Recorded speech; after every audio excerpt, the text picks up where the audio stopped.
buy the dip or sell the rip. That's on everybody's mind right now. Now that it appears that we have a decent sized pullback already happening. Of course, the tricky part is that we are deep into earnings season, and earnings reports are coming out almost on a daily basis. Then all bets are off. Technical analysis just loses its reliability. The reality right now is that a pullback is happening. If we are going to get a correction or not, we still don't know yet. Any kind of significant earnings reports will decide what happens next. If you have been watching my videos for the past several weeks, I have been pointing out that if you use a simple technique of moving average crossovers, I'm using 10, 21, 34 moving averages, EMAs. If you want to be sure about the market sentiment, then just use this technique. It's really simple. So all you do is you wait for the moving averages to cross over. The blue one, the 10-day moving average, crossing below the 21-day, which is the yellow one, was the first sign that we are heading into a pullback. And then the confirmation did come once the blue line crossed below the pink line, which is the 34-day EMA. You can also use 10, 20, 30-day EMAs as it's easy to remember that. So if you look at this chart, this is SPY.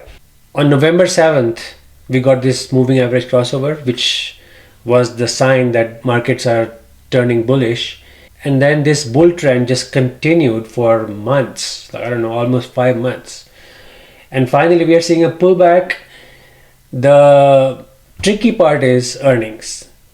For example, we have Netflix earnings tonight after market close. And I don't know if you remember this, back in February, I still remember this so clearly. February being a seasonally weak month. So markets were entering a weak phase. And in fact, let me just go back to the chart and show you what happened in February.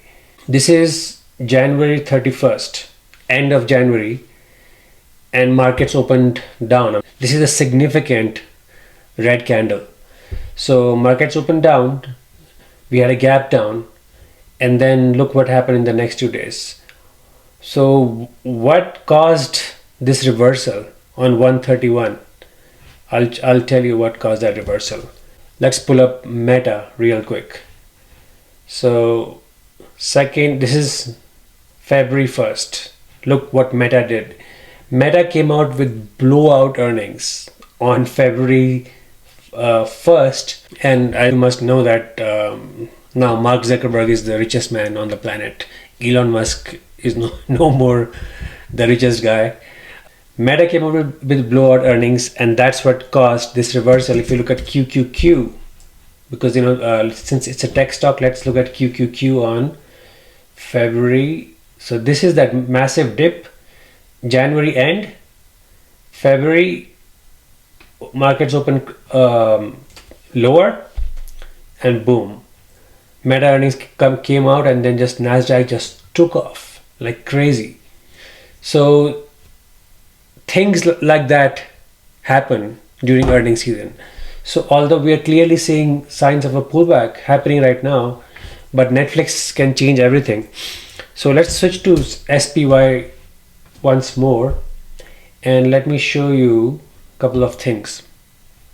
So if you have watched my previous video, I had shown you how to use Fibonacci retracements to project targets, downside price targets. Let me draw that again. So with Fibonacci retracements, it's very easy. You find the lowest point of the current move and take it to the highest point, and it draws all the retracement levels for you. So this move, this gigantic bull run, actually started at the end of October. But let's not go back that much. Let's find the most recent pullback, which appears to be around January 5th. So let's start there, start at the bottom, draw a line to the highest point, and then you have the retracement levels. Now, I think 2 weeks ago I had pointed out when I could see that the moving averages were beginning to cross over, dip down. I had pointed out that since this run has been such a fierce bull run, at that point we were somewhere over here at that point, I think 519 SPY. At that point I was pointing out that it's hard to imagine that we'll get any significant percentage pullback. But now that it's happening, you may remember this, that I had said that since the bull run is so fierce, typically when you use Fibonacci retracements, 50% and 61.8% are considered significant reversal points, and that is where equities are likely to bounce. But since this bull run has been so fierce, I don't even think that 50% we can get to 50%.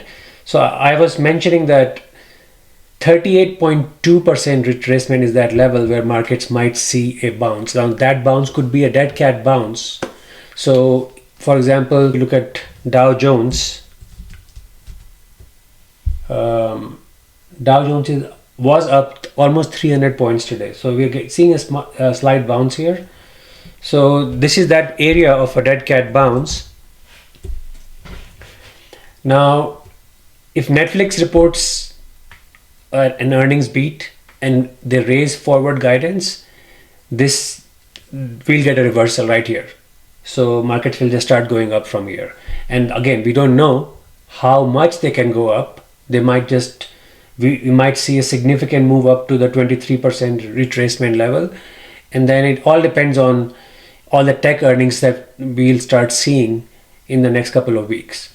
So watch out for this level. So 38.2% is where we are seeing a slight bounce today. If Netflix disappoints today, the markets will drop and will immediately go to 50% retracement level. So those are the downside projections. Let me switch to my regular indicators. You notice the white arrow, the down arrow here, and the arrow here. So if you are part of the Discord group, you must know that last year, I think starting around November or December, I started working on this MRI indicator, also called the market reversal indicator. And there is no rocket science here. I'm just using several factors and trying to combine them to generate some kind of a reliable signal for me to trade with. It's a slow process of refining this indicator. Whenever I see the indicator giving me a false signal, I go back and look at the code and try to see how I can make it more reliable. But my current goal is, once I get that signal, the down arrow signal, my goal is to be on the right side of the trend. So for example, last year, 2-3 months, maybe more actually, when this bull run started, I was still bearish, and I had to pay the price. I took a beating for a few months.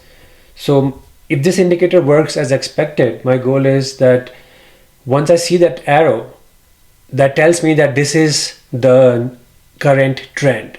As long as that arrow stays intact, I will be trading in that direction. So for example, if I had this indicator developed last year, at this point, I would be primarily taking bullish trades. So at this point, now that we have the reversal again, my primary trades would be bearish. Of course, trading is not as simple as this. So even if a trend is bullish, doesn't mean that every bullish trade you take will become profitable. You will always have losers, but the goal is to have more winners than losers, and that is what trading is. You are in the game of losing, but your goal is to have more winners than losers, which generates positive expectancy in your portfolio, and that's how you grow it. Since we are on the topic of earnings, let's also pull up an earnings calendar. I really like stocktwits.com's earnings calendar. So StockTwits, you know what StockTwits is? It's like a Twitter for stocks, and it's one of my guilty pleasures, especially during earnings. I mean, if you look at the posts that show up here during earnings, there are a bunch of people here just gambling, buying calls and puts on earnings, and then if they win, they're just beating their chest about it or shaming the other person who was wrong, who flipped the coin wrong. So it's really fun during earnings. You come here and just see what people are posting. But anyway, they have this earnings calendar, which I really like. And the reason why I like that is because, first of all, it plots the entire week here. So these are the details. So, and the nice thing is, instead of you going through this entire list and finding out which important earnings are being announced today, you can actually glance at this summary here. So it says TSM, Netflix, and 38 more stocks are reporting earnings today. So it puts the significant earnings at the top. So it makes it very easy for you to just keep an eye on what's happening. Okay, so that's this week with Netflix. Starting next week, that's when things will get really crazy. Because let me pull up next week's calendar to show you. So Tuesday, we have Tesla. And Tesla has been beaten down so much with all these analyst downgrades and everything. If somehow Elon Musk pulls out a few rabbits from his magic hat and report good earnings or forward guidance, Tesla is capable of reversing the entire move in NASDAQ. So watch out for that. Very tricky. Wednesday, we have a bunch of tech stocks, IBM, but the main guy is Meta. So again, as a reminder, back in February, Meta and Netflix were responsible for the tiny pullback that we got. It got reversed by just these two guys, their earnings. So Meta, very important on Wednesday. Thursday, another crazy day. Google and Microsoft both report on Thursday. So that's next week. And the following week, I don't think we have much. We have Amazon the following week, and then Apple is in March. So that's the earnings calendar. Okay, now let's look at some indicators that I use to gauge the health of the market. So number one indicator is obviously VIX. And if you watch the video I posted in the last 2 or 3 weeks, I was waiting for that 16 level. So I've been mentioning that if VIX trades above 16 for a few days, that's when we'll start seeing the first signs of a correction. Now, if you were not knee deep in earnings season with all these crazy earnings coming up, this would be enough information for me to start taking a lot of bearish trades. But since Netflix today, Meta, Tesla, Microsoft, Google, all of these reporting earnings next week, every day can change market direction. So it's going to be very tricky. And this information, just because VIX is trading above 16, is not enough to form a directional bias. But it's definitely one of those signs. So VIX trading above 16 for several days now. And that is my first indicator that the market sentiment has shifted. Now let's look at DXY. That's one of the indicators I use. I use this as a divergence indicator. So usually DXY, US dollar index, and the equity market, they go opposite of each other. So they are inversely correlated. So DXY, if DXY keeps going up, equities cannot keep going up. So this is the first sign of divergence that you can see, that if the DXY has been constantly going up since January.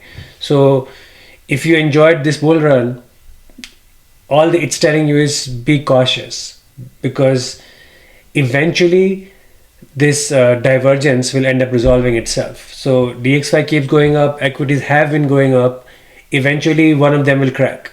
So the next indicator I use is Treasury yields, TNX.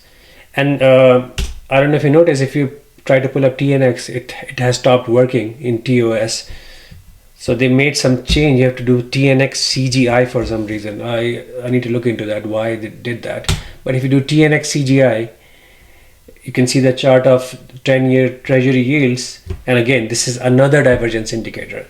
Treasury yields rocketing up, almost heading towards that 50 level, is a really bad sign for the equity markets. So VIX, TNX, and US dollar index, all of these three are saying that the bull run in the equity market is unsustainable.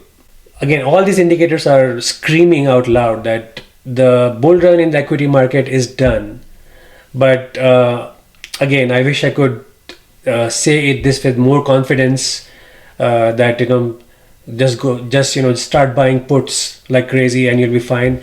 But unfortunately, we have all these crazy earnings lined up in the next week, the following week, and even the first week of March when Apple comes out with their earnings. So these, at this point, nothing else matters. Earnings is the main driving factor for the market. So that's the update for today. And I was traveling last week, so I couldn't put out any updates. I will be putting out regular updates as this earning season unfolds.